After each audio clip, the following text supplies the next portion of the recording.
Okay. It's so good to see you all. I'm Karla Pitts. I am with Operation 220, the ministry upstairs, and I've been looking forward to sharing with you about something that has really helped me in my work with couples. And I'm curious about how many of you work with couples in the counseling office. Okay, a lot of hands. And I'm going to tell you a story about a young couple that I spent some time with. So Jan is a young woman that came to me and in a lot of distress. She was very anxious over the state of her marriage and was in a lot of pain. Now, she really did understand the truths of her identity, the exchange life model. I was able to walk her through that, to teach her that. She happened to be in a church where it was also being taught from the pulpit, a rare thing, but she did have that. She also read everything that I asked her to. She took notes when we were together. She listened to anything that I asked her to. She was really committed to the process as we met together. But her marriage continued to be such a source of pain for her. That did not change. Later on, a few months into it, her husband came, and I started meeting with him individually. And he had a lot of pain too, personally, that he brought into the marriage, but also they'd been married a number of years, and so there'd been opportunities for lots of disappointments and injuries and a lot of sadness between the two of them. He too, he could have taught you the exchange life model. He could have taught you all about identity. He knew it. He read every book that I've read and more. Listened to everything, was very, very much like a sponge. But the marriage still struggled terribly. We met together as couples and didn't really make a lot of headway. And the whole thing was very, they're in pain, I was in pain. I'm just looking at them, this well-meaning couple that I was struggling to be able to help. And I had just run out of ideas. Because the reality is that they were caught in a cycle of negativity that they didn't even really understand. They were desperately longing for connection to each other, but they did not know how to do it. Their trust had been broken. They were not able to be vulnerable with each other at all. There was no security between them, and so they couldn't be close. And they didn't know how to get out of this perpetual, repetitive cycle that I know you all have seen, that couples experience, or maybe you experience it too. You know how it is, the argument that never ends, the one that goes on and on.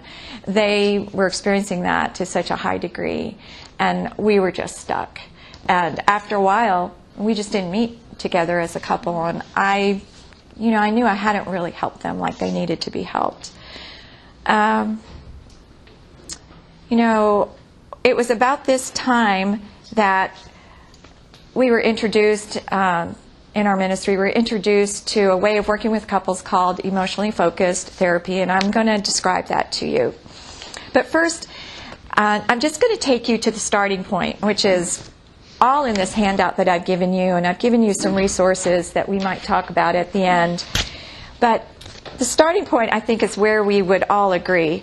We would all say that God is our primary connecting relationship, right? He is the true source of love, the one person in our lives that is truly unselfish, loves us without reservation, is just there for us in every possible way.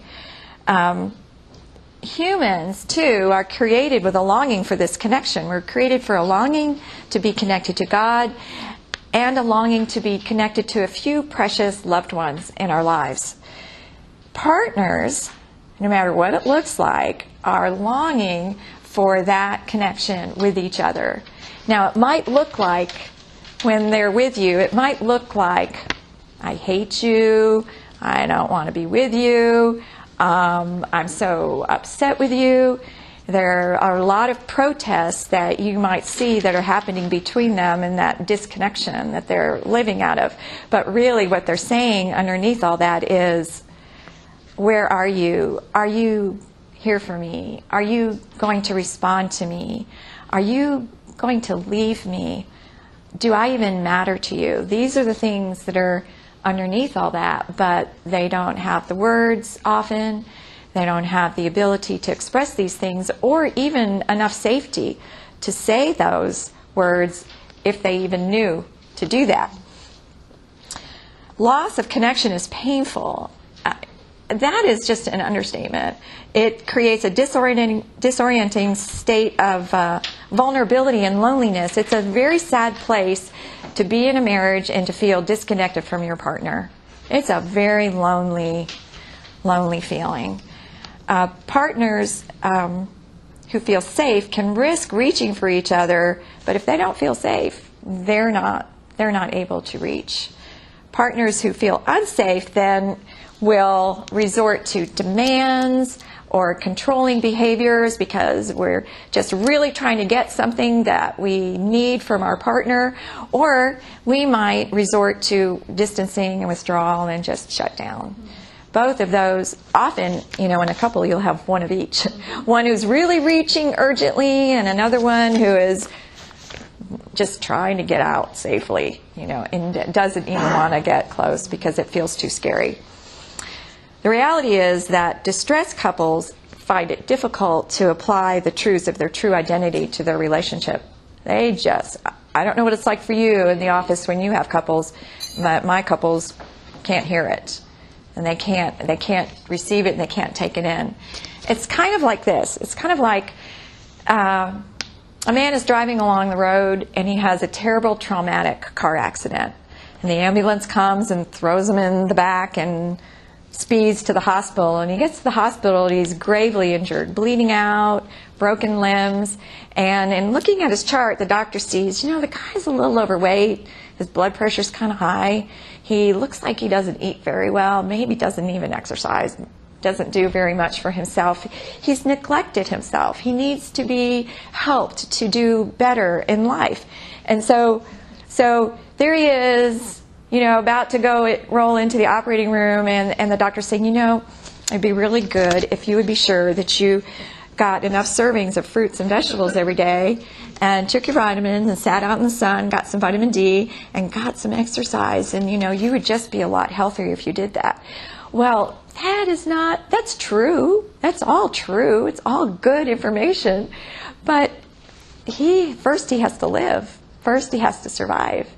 And that's what it feels like to me when I have couples who are so distressed and highly escalated, they cannot hear the truths that are the ultimate, most important thing that they need to know, but it is not helping them in that moment. They first have to survive. They have to get to a place where they are calmer and more secure, and they can start to begin to hear you. So that is what it feels like to me. That's when couples come to us. They come to us often when they are in the emergency room, when they're being taken to ICU, when things are really rough, and they come to us. And I didn't know what to do with them a lot of times. I would try my best, and I would teach them the things that I knew about identity and about God as their ultimate resource, as the ultimate love connection in their life, and the filling of their needs. And that was good, but it wasn't enough. Not for these couples. It wasn't the right time for it. So let me talk to you about what is emotionally focused therapy. Has anybody here heard of this before? Okay, great. So some of you are familiar with it. And so a couple years ago, right about the time I'm working with this couple, we were introduced to emotionally focused therapy, and I had the opportunity to, through the support of our staff, our office, to get some training. So I and 3 others of us have now been trained. And so emotionally focused therapy is a way of working with couples that gets to the underpinning, the deep emotions that are inside of them that are often unexpressed, maybe aren't even known to the person themselves. They may not really know how they're feeling about things, not able to express. And even when they do know, there is usually not safety or the willingness to be vulnerable, to take a risk like that, to reach for a partner and to share these deep, vulnerable sides of them, because it's too risky and it's not safe. So emotionally focused therapy originally is based on attachment theory. And so some of you may know all about that. I really didn't know very much about it. And in fact, I think I undervalued attachment.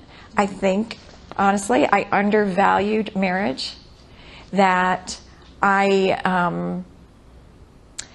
that some things had happened in my life that had caused me to really rethink this, even before learning about attachments and how vital they are. I was really influenced by our culture in thinking that, we value independence, don't we? We value self-sufficiency, and we tend to look askance at anything that looks like codependence. Oh, you need that person. It's, you must be codependent. That's kind of fleshly, kind of an unhealthy way to be.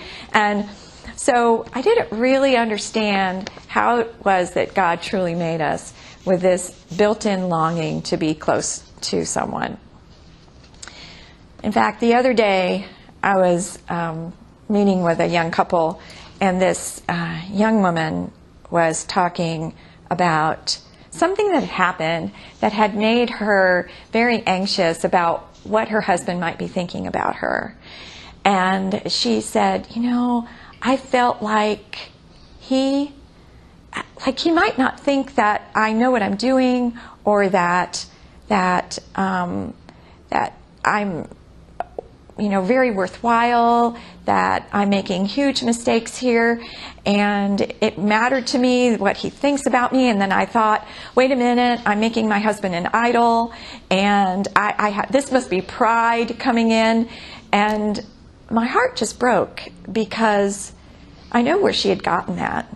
I think she'd gotten it from me 10 years before, when she had been counseled by me when she was very young, and before she was married.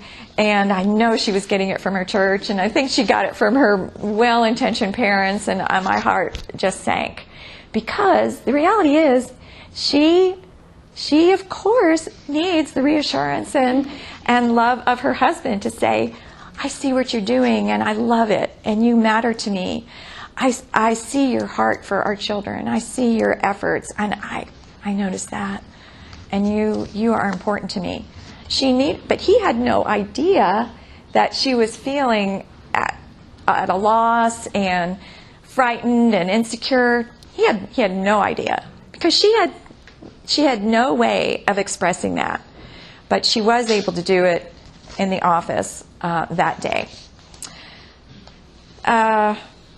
Okay, so attachment theory, I'm not going to take a lot of time talking about that. You can look at it. You can see how that was a relatively new way of thinking about human relationships and connections. Back in the 1970s, 80s is when it really started to come into play. And that came against the traditional view of things with Freud and Jung, which was that you responded to there were internal forces that were making you do things, and Bowlby came along and said, no, it's external, it's relationship. Relationships are affecting the children that we see. Relationships are affecting adults. It's the external relationships, the togetherness and the connection. That's what's driving people's behavior, the loss of connection or the absence of it. So he was really a revolutionary thinker. He died in 1990, and he wasn't able to really see what it is that's happened today.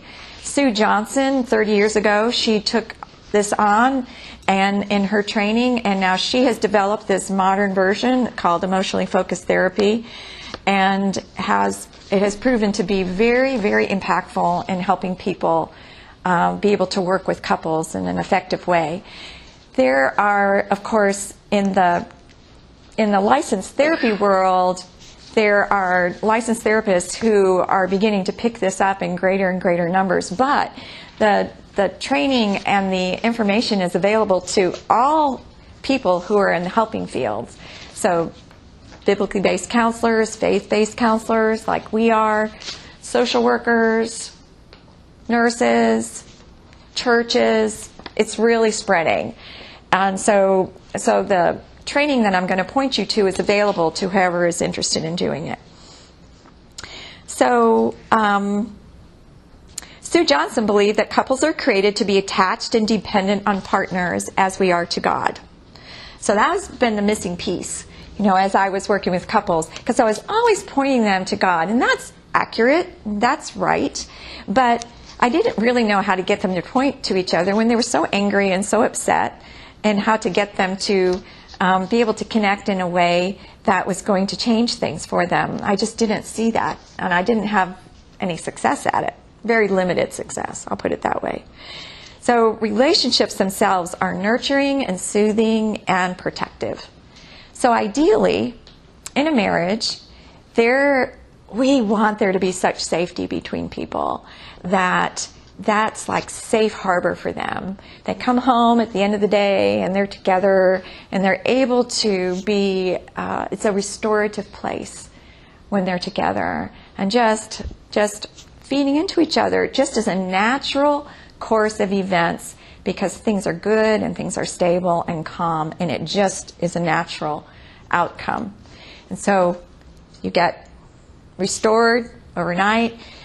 You've got your partner has your back, they love you, they're for you, I think you're great, have a good day, and you go off and you face the world and you fight out there and you pour yourself out. And then you come back home and the whole thing starts over again. That's what we want for the couples who come to us. Clinical studies, if you go to the website that I put down here, you can see, get some more information about this. It's really pretty fascinating that Sue has been doing this long enough so that these studies have been conducted. Couples who are contacted 3 to 5 years after having received emotionally focused therapy, 75% of them say that they are still doing well. And that is an extraordinarily high number. And those who say, well, we could be doing better, still 91% of them report having benefited. So that gives us a lot of confidence about the impact in real lives and with real people. So how does EFT differ from other approaches to couples counseling? Because there are lots of ways of working with couples out there if you go looking for it. So the difference would be that EFT really, our goal is to hone in on the emotional underpinnings that are driving what's happening between the couple. When the couple's across from you, what you are seeing and what they are experiencing is the fact that they are caught up in a cycle of interacting with each other that is largely negative. Now, every couple has a cycle. We have very normal back and forth ways that we trigger each other and respond to each other. Some of it's positive.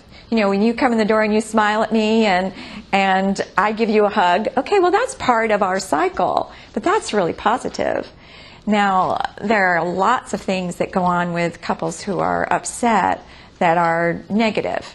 And those things take on a life of their own, and they're very automatic and repetitive and are driven by forces deep within the individuals that they may not really understand. They probably don't understand, because if they could change it, they wouldn't be in your office. So our goal is to get to the emotions. We're not very interested in solving any problems and helping them communicate better, and helping them learn how to get along better, really, in any kind of concrete way. Because the idea is that when you when the couple is able to connect emotionally, all those things are going to get better. They're going to be able to solve their problems. They're going to just change different behaviors. Everything's going to be affected, and it will just be a natural outgrowth of the inner healing that occurs inside and between them. So when they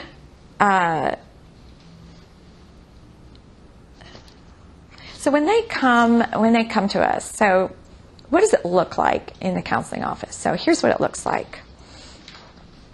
So they come in together for the first time, and they're telling me their story. My first objective is to create safety in that office for them. That has to happen, or there's not going to be any movement between them. So my first objective, just the way you do with an individual, you want to create an alliance. You want to create safety and create an atmosphere where they're going to be willing to start to talk about things that are hard. So we do this through relentless empathy with the individuals. Everything that they do really makes sense to them. Everything that they are doing that looks crazy to their partner has a reason that makes sense to them. And we are curious. We're curious. What is that? What is it that's happening inside of you? I'm curious about when I saw an expression go across your face just then. Can you tell me what you were thinking? I'm really curious about that.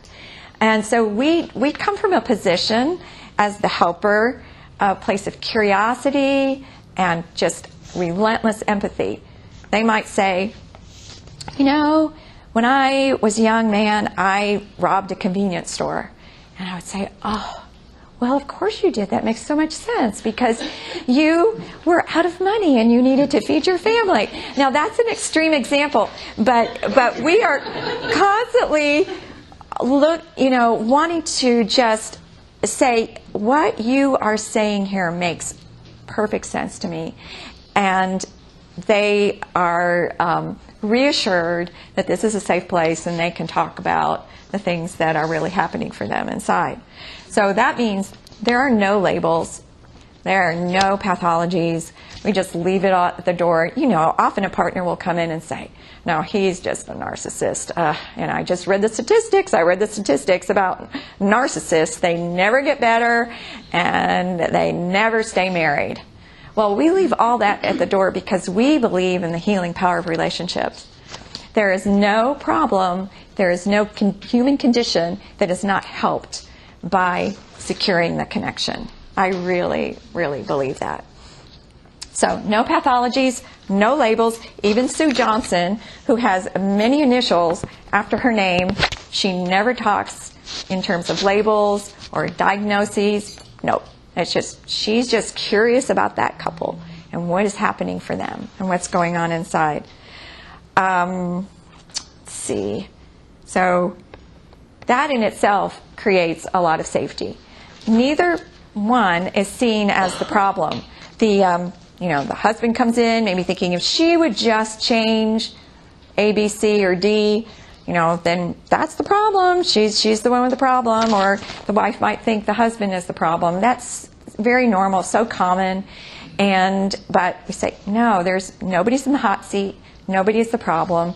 There is a problem, but you're not it. The problem is that you have a negative cycle that is being driven by an engine that you have no idea what the parts are and what it is. So that is our job. So now our job is, after I've met with them at the beginning, that first time, I describe to them a little bit about what they can expect. And then I meet with them individually once or twice. I want to find out, did they have a secure person in their life? Did they have someone that they could run to if they came home when they were in elementary school and they had a problem? Who could they talk to? What happened to them? And you find out a lot about how well they learned to attach to people from the beginning, because that's what's showing up in your office when you're with them. Their goal and my goal is to become a student of that cycle. What's happening?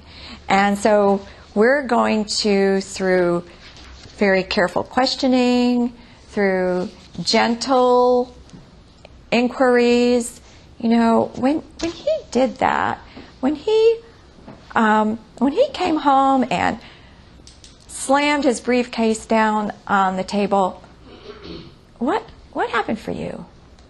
What did you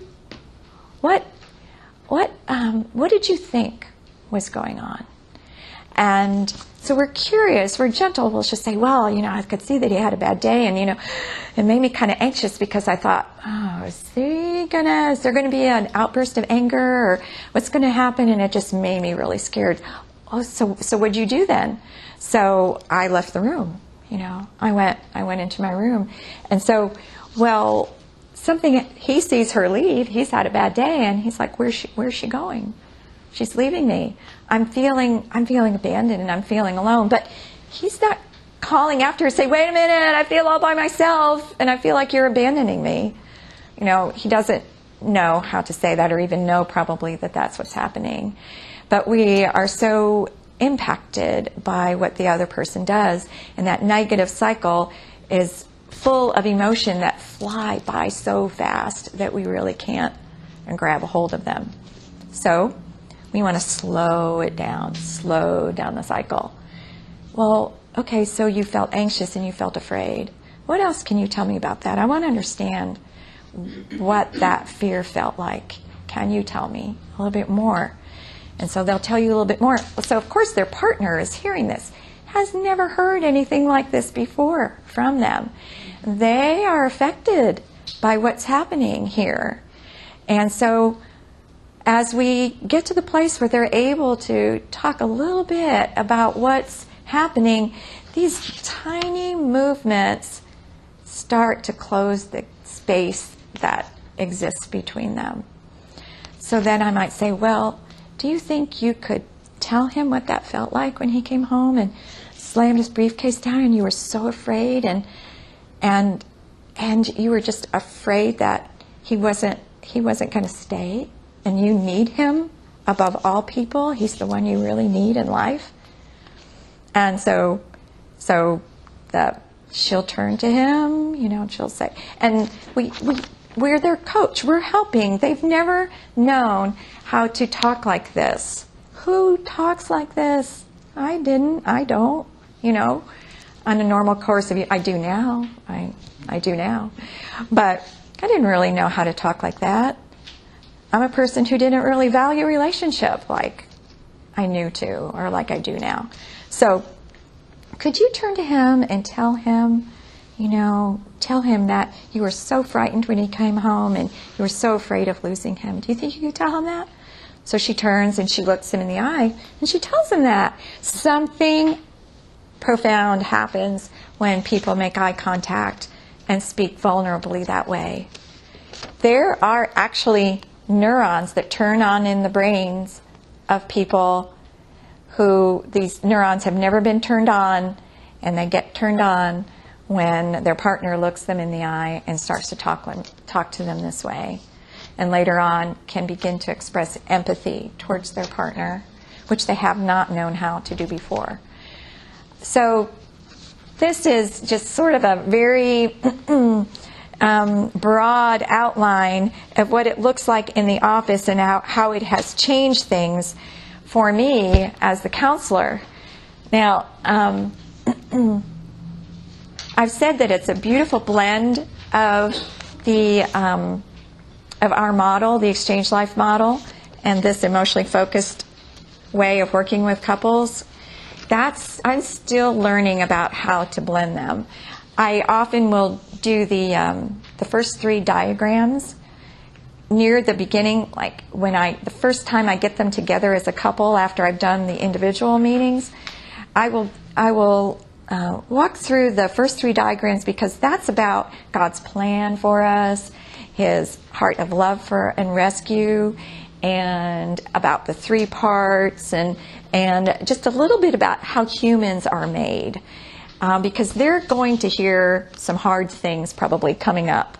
And I just like being able to lay a little bit of a foundation of you really are in a secure relationship already with God, and to try to remind them of that, let them know about that, because their relationship with their partner is not secure and is not safe. But just lay that out there, and then we get going. And then the rest of it, I'm still trying to figure out, and it varies from couple to couple, just the timing of some of these other things that we want them to learn. Let me see what else I want to tell you here. Well, let me stop here and give you a chance to ask a question, if you have a question or a comment that you might have, or something you'd like me to clarify. Can you tell us Yeah, a little Pam. bit about the training? Oh, okay. So on the back side of your handout is some information about the training. So if you go to the website, you can see these trainings are offered all over the United States. There are trainings locally. They don't happen very often, once a year or so. But we went so the first step is an externship, which is a 4-day training.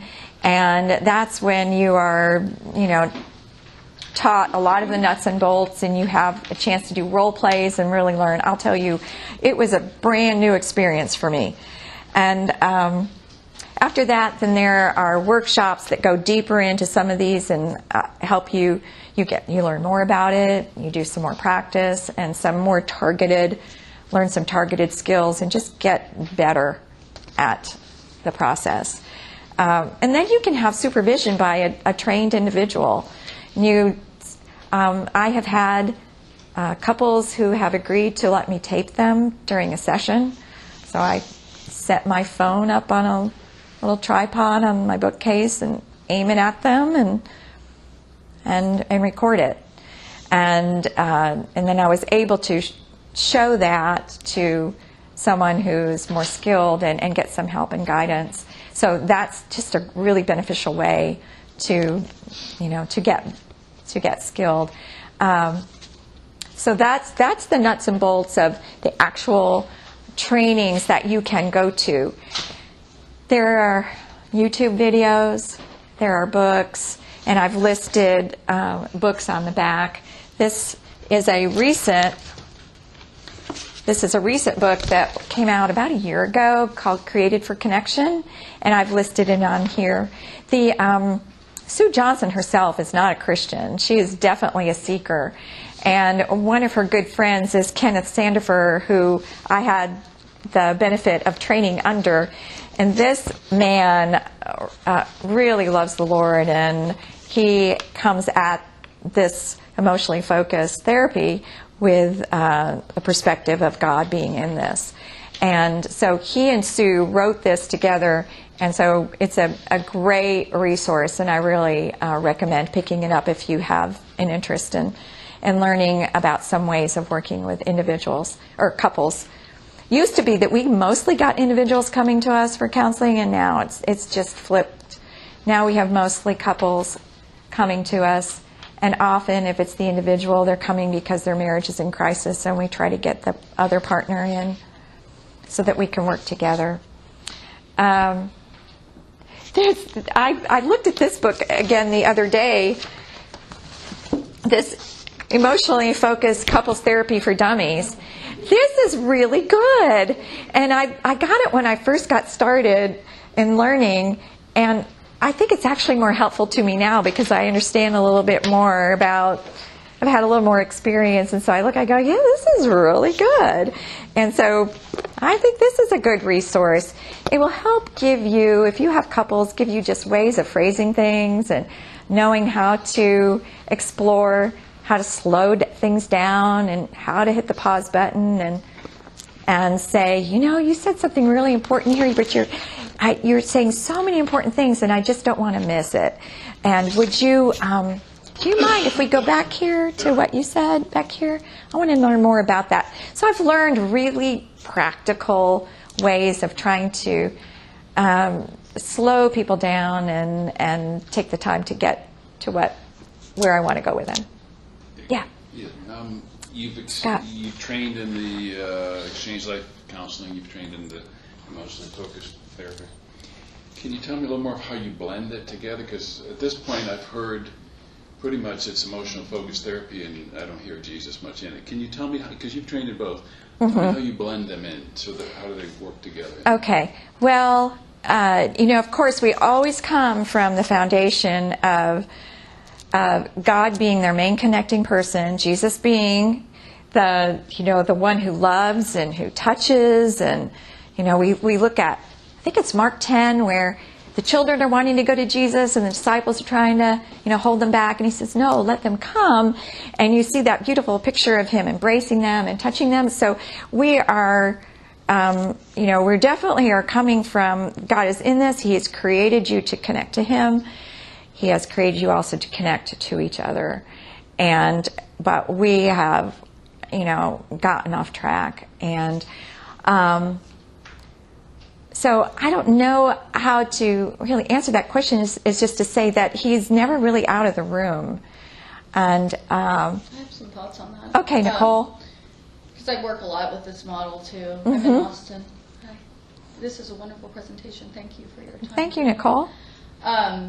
One way is to kind of situate, like you were saying, you go through the first 3 diagrams, but then you really look at the flesh, and when you expound that, what I like to do is give people manifestations of the flesh sheet so we can get kind of a little bit more detailed on what each person is bringing to the table in terms of their coping strategies, right? Because Christ didn't come for us to cope, but to conquer.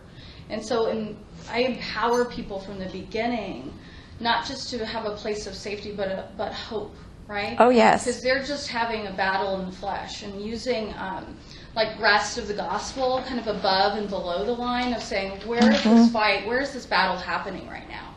You're more than conquerors already in Christ. And I think it's really important from situating this, and I like the techniques, but they're just that. They're tools and tips and techniques, right? EFT is a technique, it's a tool, it's a tip.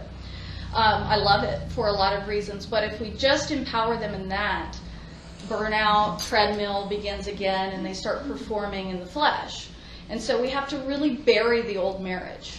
And that's something I really work with couples to do, is take them to the cross, to bury the old marriage.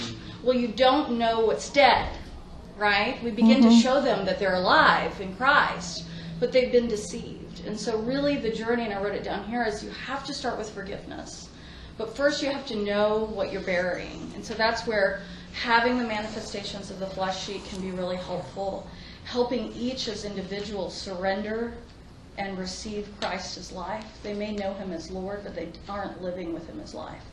And then really helping them to affirm each other in their identity in Christ with you in the room is such a powerful exercise. And it really, it is an emotional sharing, but it's so much more of a sacred sanctuary to experience the fullness of Christ as life in their covenant. And so I do a lot of work with understanding covenant too, and that's very helpful because couples don't understand. They said I do, but I do to what? And so understanding and tracing back covenant and even doing Bible study with them around covenant is another way that these tools, these tips can come alive. So those are just Thank you, Nicole. Ideas. Thank you. I think this is great, and I so appreciate your comments. What my experience has been is that I think the time for that, though, is when things are calmer and they're not as escalated as they are, because I agree with everything you said and think that that's needed. It's just when they come in and they are so upset and so hurt and so wounded, and they are not able, there's all of this stuff inside of them that they have not expressed, and their partner has no idea. That what I feel the missing piece has been, at least for me, is that couples are not able to talk about what's happening for them emotionally and in their hearts, so their partner has no idea. They are not able to understand what their partner is doing why they are doing that and how they're so deeply affected. So I feel like often we're very good at the relationship that goes from us to God, and I see that a lot with couples, that they understand these truths to a great degree, but even forgiveness they find hard to be able to do without first knowing if that wounded wife is going to forgive her husband, part of what she really needs is to have some idea that the husband sees her pain and that it matters to him and that she matters to him.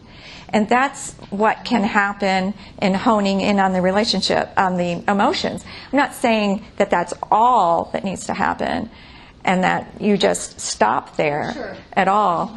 But I even think forgiveness sometimes is because we are so responsible believers, or we're so much wanting to do the right thing. And that's often these couples that come in, they're so love the Lord, they want to do the right thing, and they want their marriage to be this beautiful covenant that they entered into. But they're so desperately hurt and don't know how to talk about it in a way that's able to be received by their partner. Well, there isn't a distinction, right? Because when you're living Christ's life, it's almost like, how do you bring position? And this is what Jesus did. He brought position into condition, right? And so I think a lot of people come in with a theological understanding of grace, but they're not experiencing it. And so in the room, one of the ways you can is making it practical, making it purposeful, making it covenant isn't always pleasurable, it's painful. Sure. Right? So it's not like there's this distinction of these constructs. It's almost making it, giving them the manna, giving them that little piece that they need to see it as accessible and not getting back in the guilt of if I were a good, the if-then, right? If I were a good Christian, if I were loving my wife well, then I wouldn't be in conflict. But to say, okay, how does the Lord want to use this right here to sanctify you? And just trusting that those conversations, once you know your flesh and you can acknowledge it, to your point, you bring it into the light and it has no power in the darkness anymore. And that's what you're saying. Wow. You're sitting with people and you're saying, wow, how long have you been living that with that in your heart? What does that make you feel? What does it make you think about? What does it cause you to do?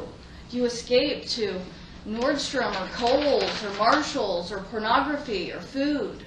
What are the ways that living with that secret is robbing you of joy? And what do you need to hear from your partner? And I would say that we need to hear it. We need to know who we are in Christ. And then once we're complete in that, it's like our needs are met, right? Christ has met all of our needs. Yes. And people don't know that. And even if they know it, they're not living as if they do. And helping couples see that, it's very enlightening. Thank you, Nicole. Thank you. Yes, Joe. Well, as a guy, the scripture says for me to love my wife like Christ loved the church. And, I think I have somewhat of a handle on who I am in Christ, and who Jesus is and all he's done for me. And I went to seminary for, 5 years, and I was under John Bass there at seminary back when he first started. And so I learned a lot about who we are in Christ and Jesus and all. But I don't understand a woman very well. I've come to realize, like my woman, and Jesus said, dwell with her in an understanding way, right? And right. I don't think I still am really far off understanding her, really far off. But this sounds like a really good tool for that, to help kind of chill things out, kind of get to the roots of, okay, so what's under that? I know I upset you. What are you feeling there with it? Why did that upset you? And maybe, I think that it could be really helpful in me understanding her, which is like the number one thing he tells me to do. To live with your wife in an understanding way. Why did that upset you? Can you tell me about that? I really do want to hear. Right. It's such a wonderful de-escalation tool to get things brought down to a point where they can start to hear Well, wanting to share with them about identity.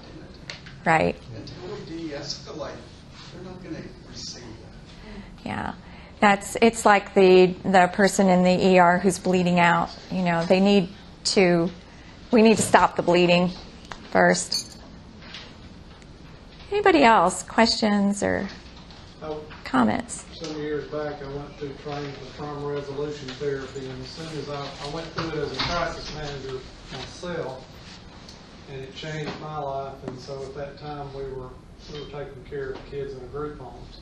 So immediately, I wanted to take that training and go fix my kids with it. Mm-hmm. And what I learned in that was a lifestyle that I had to begin to live in that. At the same time, I was coming to know my identity in Christ and to live from that. Now, 20 years down the road, what I appreciate about this is it's taken me 20 years in a lot of ways to begin to take that application of my identity in Christ and connect that holistically. And a lot of that even down to brain function and those kind of things. And then I realized and I've heard this even today, sometimes we won't go there in this group because we're afraid we won't say Christ is enough. But I believe the application of this truth is a spiritual chiropractic adjustment, if you will, that aligns us in a way that we can receive the holistic resources that God so wants to use in our lives. And those people who do have more expertise in brain function and know there are relational circuits that have literally been cut off in the brain that need to be reignited and all those kind of things. And again, we don't all have to know all those things, but I think it's important that our awareness of that helps us be more sensitive and cooperate with the work of the Holy Spirit as He does the counseling. So I think I need a lot more of this, and I think most of us here, I mean, we're the ones that have been given this revelation, and we're the most broken and in process ourselves, so we're having to live that. But I'm hearing people are tired. They've been applying this truth, and God shows us our conditionality in that and allows us to wear down. But I think this is part of it. And then as the body life begins to grow in that awareness, I think that's a fulfillment of the message that we are receiving for everything for life and godliness. Thank you. I appreciate your comment. One thing that I learned is that, some people have never received empathy in their life. They grew up as a child and a young adult, and now they're married, and no one has ever spoken into them with kindness and with empathy. And the first time that's happening for them might be in the office with you, and that you are becoming that safe person, that secure connection for them, and to be able to express empathy and to look in their eyes. And it's fascinating to me about how neurons are turned on. And as empathy is expressed to them, they learn how to feel and express empathy in turn. And so that, even just that piece, has a big impact on what happens between them and their partner in the office, because they can say, oh, okay, this is what empathy looks like. This is what it can sound like. And then it might start out to be a tool, but it's a way of learning how to be more human, how to be more available. If I reach for you, I'm reaching and I'm wondering, are you accessible? Are you going to be responsive to me? I wonder about that. And so by having these conversations in the office, they learn how to respond, how to be accessible, how to be accessible to the Lord, how to be accessible to each other, how to respond in love. Yeah. Yes. Do you take them through individually or together through their history, their flesh, teach them their identity, then you do this? Because I know you said they could only receive the truth to a certain point. Or do you do this during the history? So the process is ordinarily that you would meet initially with the couple by themselves just to hear about why they're there, what they're wanting. And we can take a moment, I take a moment with them and just say, tell me about one of your very favorite times with your husband or your wife. And so they'll talk about a memory or experience they had that was really special to them, and then the other one will do that. And so we say, this is home base. This is what you felt there, that moment that you had with them, that's home base. That's where we're going. We want you to have more times like that. So that's what the first, so you're imparting hope. You're talking about who God is to them, that He's a secure lover. And then I meet with them individually, but we don't take an extremely extensive history, more interested in what has been their experience in being able to be vulnerable with a significant figure in their life. And then they come together. That's when I do the first part of the diagrams, and then it's just as we go that I do the various parts of the exchange life model. Yeah. So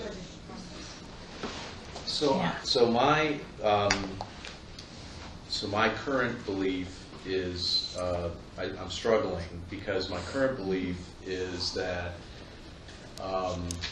simply that I don't think marriage is the problem.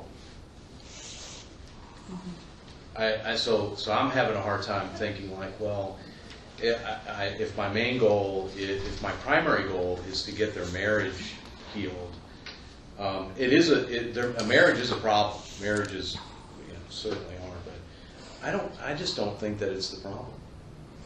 So help me understand more what you mean by that. Well, because then if marriage is a problem, then having a good marriage would make me okay. I mean, maybe that's simplistic, and I don't even think a person needs to be married. Well, no, of course not. To be okay. Right. And what I found is, for me, is that marriage has exposed my problems.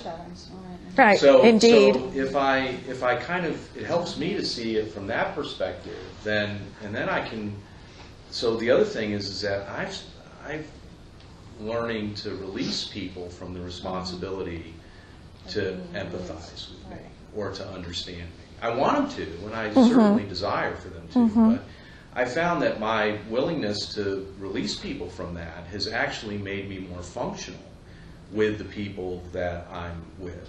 That I can be vulnerable with them unilaterally without having to expect a certain response from them. So I think I understand what you're saying, and I think what you are describing is a certain measure of spiritual maturity that would probably, we would say, that would probably be our long-range overall goal that we would like to be at, and we would like to carry people to. I think a reality is that God created marriage. It was His idea.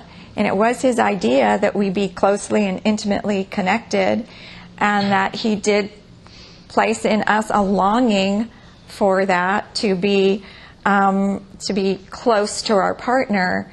What we're saying is that there are things happening in people's lives that are keeping them from being close, and they are so distressed and in so much pain. And how are we going to help them be able to get to a better place where they really can grow and mature and grow together and independently and together. So yeah, I don't disagree with you, and ultimately, yes, not everyone has a partner, not everyone is married, but most of us have people in our lives, whether it's parent, child, friends, siblings, significant people in our lives that we're in relationship with. I think God did create us to be connected and to be in relationship. Yeah, I would agree with you that God created us to be connected, to be attached. That is a critical issue. First with God. Yes. And then in marriage, He created us to be connected as well, too. I think He created us in father-child relationship, parent-child relationship, to be connected. That connection, especially at the young age, builds those patterns. If you're not connected, it builds those patterns. Right. That you're talking about, of how they react to it. If I can use a practical illustration in my own life, just from a parent-child relationship. My dad's 94 years old. He never said, "I love you." Never gave hugs. And at first, I lived out of that pattern with my wife. That's all I knew. But that didn't help my marriage, and God took me through brokenness in the marriage to show me I'm trying to get life from my wife, for her to respond. She's trying to get life from me. I can't provide it. And I began to learn, wait a minute, God has made me acceptable. God has made me righteous, holy. He is my strength. I like the tools of, and I agree it is a tool to de-escalate some things, the conflict. But with my dad, I began to learn to say, I love you, and to give a hug. At first, he would only give a handshake.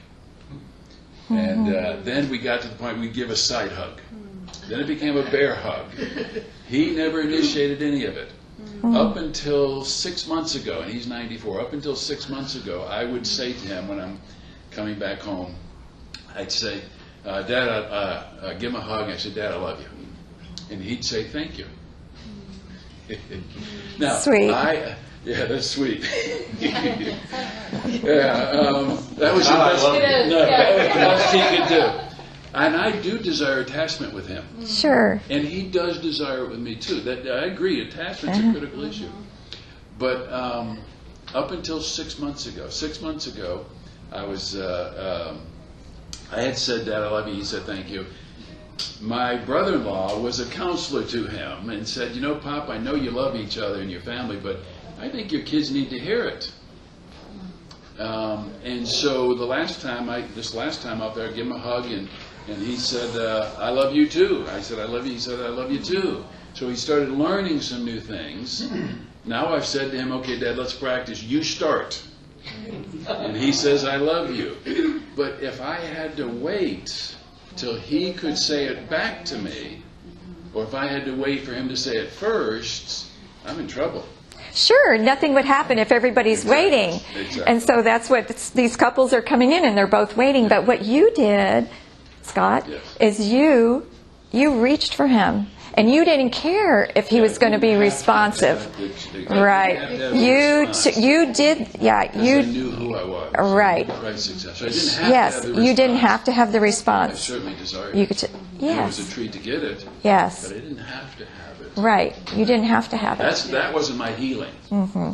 That was But a the- nice part. Yes. I'll say that was a nice But would you say that you're closer? With him saying it? With him, Absolutely. and that's what it's all about. We want them to be closer. We want to close the space I don't that think he could have exists. said it, though, without time and without me expressing it. I couldn't have said it without Christ's life. Right. Yeah. Yeah. So it's not one or the other. It's both. It's both. There's very complementary, and it's a way of helping people get to a place where they're willing to take a chance and reach, whether there's a response or not. Ideally, we hope there's going to be a response, and maybe with the reaching, yes, right. But when there's space between couples, that's when things happen. That's when infidelity occurs, and all kinds of addictions and spending, and just sadness and loneliness, and people just deciding they're going to live, It's really at arm's length. God never leaves, but we turn away, right? Right. So it's really not, the space between the couple is a symptom of the larger problem. Yes. Right, as Karl was mentioning. And so anytime it's a personal relationship with each of those people that are in the room that comprise the couple. If we can help them, yes, we know every problem is a spiritual problem, but if we can, they're not able. We have a couple in front of us, real life, and they are bleeding out. Let's wrap them up. Let's just help them to be able to close that space between them, and increase their capacity to take in all the other things that we know they need to. So we're out of time. Thank you, everyone, very much. If you were in the training directors meeting, is his name Kevin, who was up there talking to? Okay, so Kevin handed out a thumb drive that had all those resources. He practices EFT now, and he has written an article about the blending of the models. So that's on there in the marriage section, and it says it's in the marriage section, and it says intimacy in the title. So, thank you. Thank you. Thank you.